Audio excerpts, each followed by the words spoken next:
who was unaware of the clerical error and of Scott's dishonest conduct. Michael discovered the error after the purchaser has registered the transfer from Scott.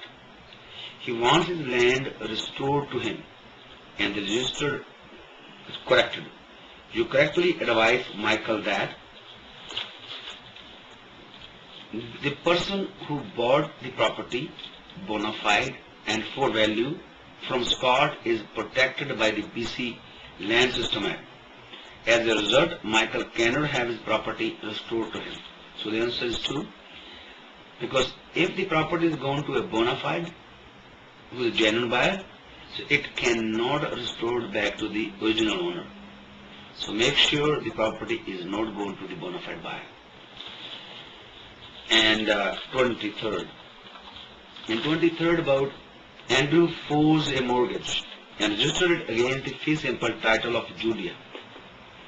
Without her knowledge, Andrew then went to Handy Dandy Finance Company and sold the mortgage to them. Wendy, an employee of Handy Dandy, searched the title and ascertained that Andrew was the registered mortgagee prior to buying the mortgage from Andrew. Subsequently, Julia learned of the mortgage when Handy Dandy sent notice to her instructing her to make a payment in future to Handy Dandy. Julia told Handy Dandy that she had never granted a mortgage to anyone and that she had no intention of paying them anything. Andrew is now living happily in Bolivia, which with the following statement are true. So basically nobody is willing to pay for a mortgage for which they have not taken it. So Julia was not aware of the mortgage taken by Andrew, so she is not willing to pay. And so we have to find the true statement. So the true statement is Julia will be able to have Handy Dandy's mortgage removed from her title because she never took that mortgage. And Handy Dandy will have no recourse because Handy Dandy company financed the mortgage. They can't go anywhere except against Andrew. They can only go against Andrew, who is now living happily in Bolivia. So who lost the money? Handy Dandy. Julia never got the mortgage. She's okay. But Handy Dandy can only go after Andrew. And the last question about this is question number 28. In which of the following situation would someone have a successful claim against the assurance fund? Assurance fund basically means if you have lost the property to a bona fide buyer or you have done nothing wrong, you can file a claim in the assurance fund. Where after strict scrutiny, where after strict investigation into the documents, so they can provide the funds. So in this one, if the property sometimes people may cheat.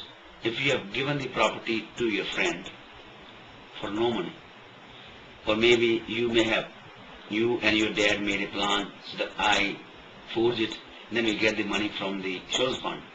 You can't do it because you have to sell the property for value.